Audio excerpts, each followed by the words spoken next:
शिकस्त कबूल ना कई, डांट ऐं जबर खिलाफ़ हथियार नाइन छड़िया। के शायर चयो त दर्दे गमे फिराक के ये सख्त मरहले, हैरा हूँ मैं कि फिर भी तुम इतने हंसी रहे। दर्द गम ऐं फिराक जा सख्त मरहला असांजे मथां ज़रूरु आया आहिनि। असां ॾुखियुनि पोज़ीशनुनि में ज़रूरु रहिया आहियूं, पर असां पंहिंजी वेड़ न आहे छॾी, सिंध पंहिंजी रेज़िस्टेंस न आहे छॾी। इहा ई अॼु जे दौर में असांजी कामयाबी आहे। नंढी कामयाबी ज़रूरु, पर कामयाबी ज़रूरु आहे। सिंध में शहीद डॉक्टर शाहनवाज़ कुंभर जो जेको मामिलो हले पियो, ऐं उहो जेके मामिलो इस्लाम जे नाले ते, मज़हब इंतिहा पसंदी जे नाले ते असांखे क़तल पिया कनि, असांजा माण्हू पिया साड़नि, उहे आहिनि केरु? छा असां हिन जे माज़ी खां वाक़िफ़ न आहियूं? छा फ़तवा फ़रोशनि जे असां माज़ीअ खे विसारे छॾियो आहे? छा असांजी यादाश्त एतिरी कमज़ोर आहे? कंहिं को बि मुस्लमान उन खां वञी पुछो, करबला जो वाक़ियो अॼु बि उनजे ज़हन ते ताज़ो तवानो आहे। हिन करबला जो जॾहिं वाक़ियो पियो थियो, तॾहिं 70 आलमनि ते मुश्तमिल हिकिड़ी काज़ी शूरा यज़ीद इब्न माविया क़ाइमु कई हुई। 70 आलम हुया, उन्हनि 70 आलमनि फ़तवा ॾिनी हुई त इक़्तिदार ते, खिलाफ़त ते जेकॾहिं ॿिनि माण्हुनि जो क्लेम आहे त जंहिं सैकड़ माण्हू क्लेम कयो आहे उनखे क़तल करणु जाइज़ आहे। पोइ तारीख़ में असां ॾिठो त उबैदुल्ला इब्न ज़ियाद कूफे में तलवारूं खणी कूफे में ऐलान कंदो पियो हुते त आहे को कूफे में जेको हले मूंसां गॾु इमाम हुसैन खे क़तल करे ऐं पाण खे साबित करे त हू सचो मुस्लमान आहे या न आहे। छा असां हिननि जी तारीख़ खां वाक़िफ़ न आहियूं? छा मुल्क जी असां हक़ीक़त खां वाक़िफ़ न आहियूं त हुन कहिड़ो किरदारु अदा कयो आहे?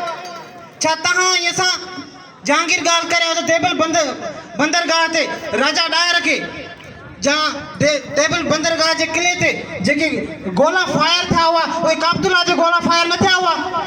छा असांखे ख़बर न आहे त अब्दुल्ला बिन ज़ुबैर जॾहिं मके में पनाह वठी हुई, क़ुरान में फ़रमान आहे त मके में केरु पनाह वठंदो बदतरीन मुजरिम हुजे पर उनखे माफ़ कयो वेंदो, मके जे महफ़ूज़ हंधनि में उनखे क़तल करणु जाइज़ न आहे। तारीख़ ॾिठो त अब्दुल्ला बिन ज़ुबैर जूं मजनीकूं उन मके जे दीवारुनि ते हलियूं ऐं अब्दुल्ला बिन ज़ुबैर खे 3 ॾींहं मके जी गलियुनि में संसार कयो वियो ऐं उनजी लाश जी तज़लील कई वई। तव्हां उहे ई हो, असां तव्हांखे सही तरह सुञाणूं था, असां तव्हांजे माज़ी खां ई वाक़िफ़ आहियूं। ऐं जहांगीर साईं उहे ई मजनीकूं हुयूं, उहे ई माण्हू हुया जंहिं हजाज बिन यूसुफ जॾहिं गवर्नर जनरल हुयो त मोहम्मद बिन कासिम उहे ई मजनू काए अचे ढटे ते हमिलो कयो, देबल सिंध फतेह कई हुई। राजा डायर उहो ई किरदारु अदा पियो कयो उन टाइम में जेको काबे बि किरदारु अदा कयो। अब्दुल्ला बिन ज़ुबैर खे उन पनाह ॾिनी। सिंध में महाराजा डायर मोहम्मद बिन अलाफीअ खे ऐं उनजे कबीले जे साथियुनि खे पनाह ॾिनी हुई। हुनजे हजाज बिन यूसुफ सकनी जे ज़ुल्मनि मां तंग थी करे जॾहिं सिंध में जे पनाह वरिती हुई। सो मुला असांखे छा मज़हबी बणाईंदा? सिंध जो ख़मीर सेक्युलर आहे। सिंध सिर्फ़ु बाबिल इस्लाम न आहे। जेकॾहिं बाबिल इस्लाम आहे उन सां असांखे इख़्तिलाफ़ न आहे, उन सां असांजो को इतराज़ न आहे, पर सिंध सिर्फ़ु बाबिल इस्लाम न आहे, सिंध बाबिल मज़हब आहे। सिंध हिते जैनिज़म जी परवरिश थी आहे, हिते बुद्धिज़म जी परवरिश थी आहे। जेके बि तव्हां सभु पढ़िया लिखिया शऊरमंद शागिर्द आहियो, जेके जन बि तारीख़ पढ़ी हूंदी त सभिनी खे ख़बर आहे त बुद्धिज़म जी परवरिश किथे थी हुई, सभिनी खे ख़बर आहे त जैनिज़म जी परवरिश किथे थी हुई। कहिड़े बि मज़हब सां तालुक़ रखे, कहिड़े फ़िरक़े सां तालुक़ रखे, पर सिंध जी हवा आहे। मंसूर हो या सरमंद हो सनम या शम्सुल हक तब्रेज़ी हो, इस तेरी गली में ए दिलबर जो आया सो कुर्बान हुआ। मंसूर हो या सरमंद हो सनम या शम्सुल हक तब्रेज़ी हो, इस तेरी गली में ए दिलबर जो आया सो कुर्बान हुआ।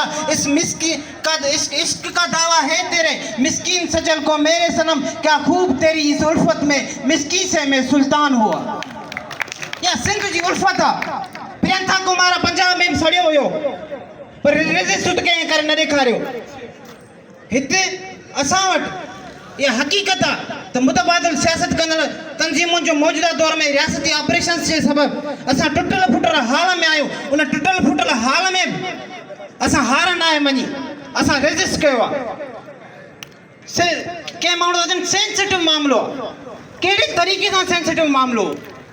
हिकु इंसान खे जंहिं ते का ॻाल्हि साबित न थी थिए उनखे सरियाम क़तल करे ऐं उनखे बाहि ॾिनी थी वञे, सेंसिटिव मामिलो आहे या मुनाफ़िक़त आहे।